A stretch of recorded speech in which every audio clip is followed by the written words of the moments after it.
Hola, hoy te voy a enseñar a cómo obtener 9Now en Smart TV. Bueno, vamos a ir primero que nada al browser, a la aplicación de browser de nuestro Smart TV y aquí vamos a buscar así 9Now. Vamos a buscar el 9 y el Now. Es bastante tan simple, son así t- las opciones que tenemos para escribirlo.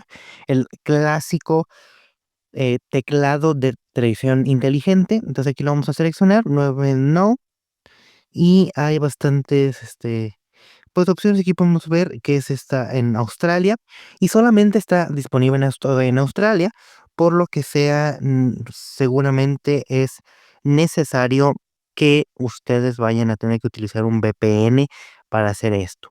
Y bueno, así es como acaba el video de hoy. Esperemos que este video les haya gustado, pero sobre todo que les haya sido de mucha utilidad.